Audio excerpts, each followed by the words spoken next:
Who is on your Mount Rushmore of all-time coaches in the current Big 12?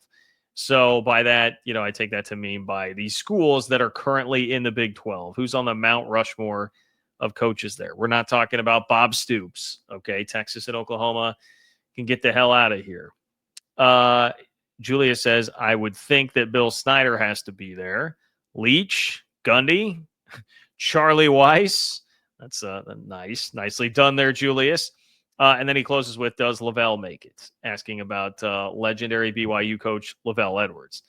So I had some fun with this. Honestly, I had fun looking up the full resume of Lavell Edwards, by the way, Julius, on this. And I will tell you in just a moment if he made it. Let me start with some outside looking in, guys who were close but didn't quite make the cut, one of whom I think is going to be very controversial. So Mount Rushmore, you get to pick 4, right? You get the 4 that you would put up there as the best, most representative of the conference. I suppose that's somewhat up for interpretation. I'm basically going with best, who I think had the best resumes overall. Look, Bill McCartney at Colorado, he has a national championship. I just, that total resume didn't compare to me to the 4 guys that I wound up choosing here. But I do think only 2 of these coaches that are going to be mentioned in the video have won national championships. Bill McCartney is one, so that at least gets him some honorable mention here on this list. Had a really, really great 3 or 4 year run there. But not the consistency and longevity of a lot of these other coaches, some of whom came very, very close to winning a national championship, even though they didn't. Don Nehlen at West Virginia, obviously a legend over there. College Football Hall of Famer. He did have a couple of top 10 finishes. He had 2 11-win seasons. Impressive, definitely some longevity, but not quite the high highs and not quite as, a lot of these guys were winning 9-10 games almost every single year. I didn't see that same level of consistency from Don Nehlen at West Virginia, but he deserves mention. Mike Leach, man.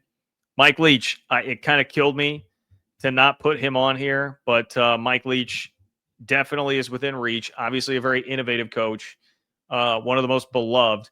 And a part of what made it especially painful to not include him is just he's such a character, right? And everybody knows him. And that, I think, is one place where you have to maybe make an exception to just strictly keeping it to resume, right? Like Mike Leach kind of transcended the sport almost in terms of what a personality he was. He certainly transcended the Big 12 or the SEC, where he then coached for a while. But that maybe was something to take into account too. He did rack up a lot of credibility, and it seemed like people really came around on him more in terms of just creating a beloved figure when he got to the SEC. So, a lot of people would think of him as more like the Mississippi State head coach. He also spent a lot of time at Washington State, right? It had been a long time since he had been in the Big 12. But Leach was close. Leach is close. Frankly, if not for the controversy, Art Briles is somebody I think you would have to consider for the turnaround job that he put together at Baylor. And here's the one that's going to be controversial, guys, because I'm still on outside looking in before we get to the 4. It's Kyle Whittingham. Kyle Whittingham, very close.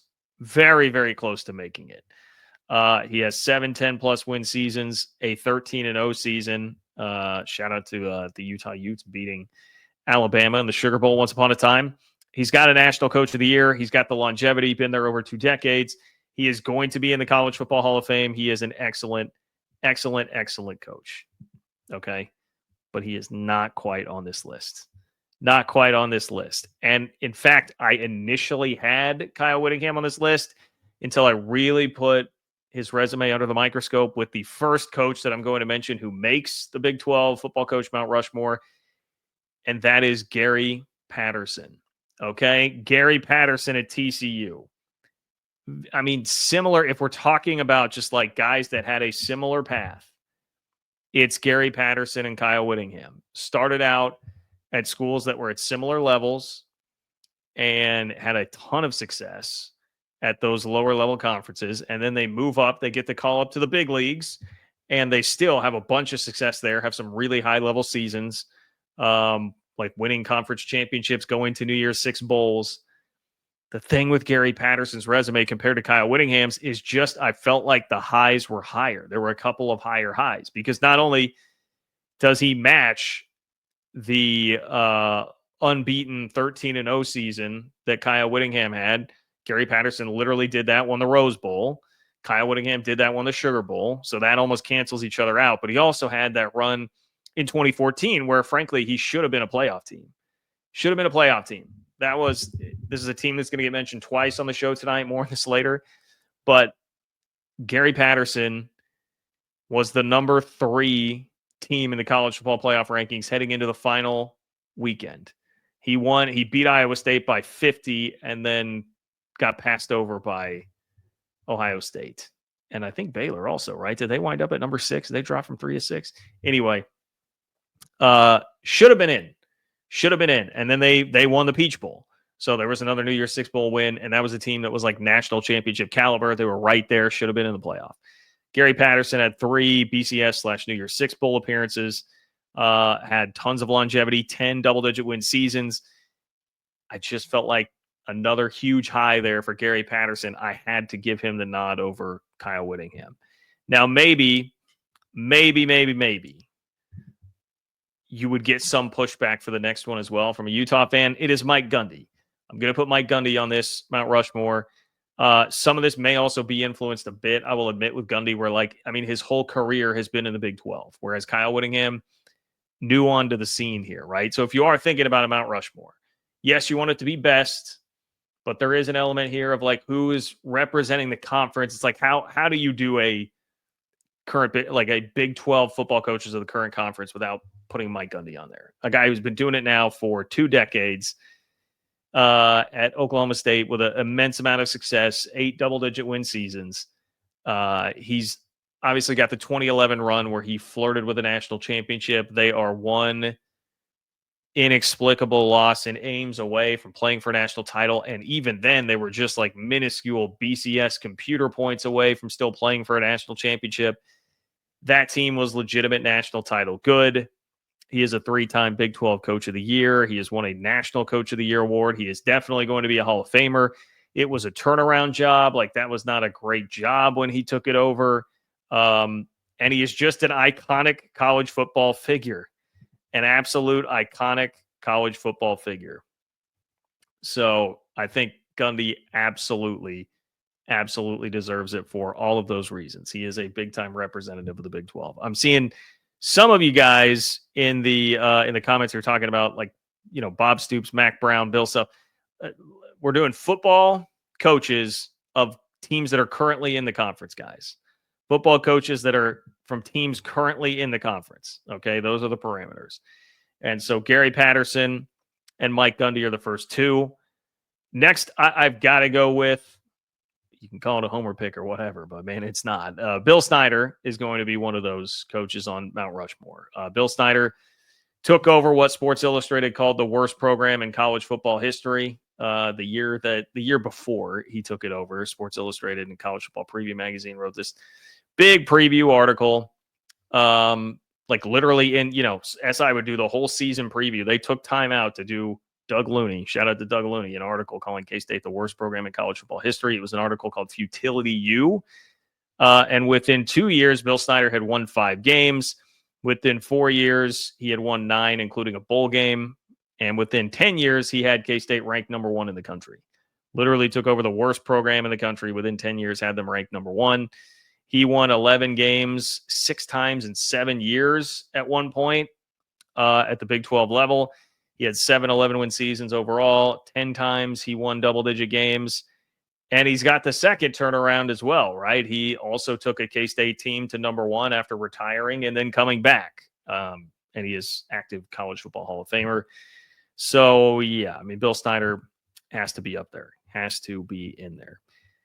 And finally, I'm going to close with this, guys. I didn't think this was really particularly close at all. Julius Maximus was asking, like, hey, is Lavell Edwards going to be good enough to get in there? Lavell Edwards is absolutely emphatically on this, man. Hell of a resume. I knew the guy was really, really good, but it was fun to go back and look at this. Hell of a resume. He's got a national championship. So, again, like I mentioned with Bill McCartney, when we're talking about a league that has 2 football national championships right now, if you won one of those, you got to be on there if you have the longevity to go along with it, which McCartney did not. Lavell Edwards absolutely does. It is crazy to start looking at it. You start looking like, so we get to 76. It's like 9 wins, 9, 9, 11, 12, 11, 8, 11, 13, 11. Crazy. This guy just kept doing it and doing it and doing it. And the 13 in there, by the way, was the national championship season for BYU. Beyond that, he's got a Heisman winner, 4 Davey O'Brien Award winners. There, I think I saw 6 All-American quarterbacks. Obviously, he's very revolutionary with the passing offense, but he still had a Doak Walker Award winner, a Maxwell Award winner, College Football Hall of Famer, 10 double-digit win seasons. How about an insane coaching tree? I just mentioned Mike Leach.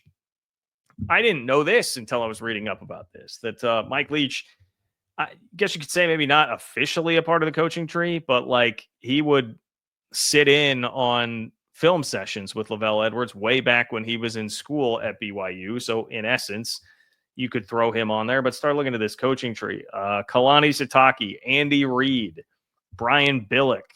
Right? There's a couple Super Bowl winning coaches we just named there. Man, the great Norm Chow, legendary offensive coordinator. Steve Sarkisian, Mike Holmgren. Yeah, we're going to put Lavell Edwards on this thing. We're going to put Lavell Edwards on this thing. I don't think there's like a more accomplished coach that has ever coached for any of these schools in the conference. So there you have it.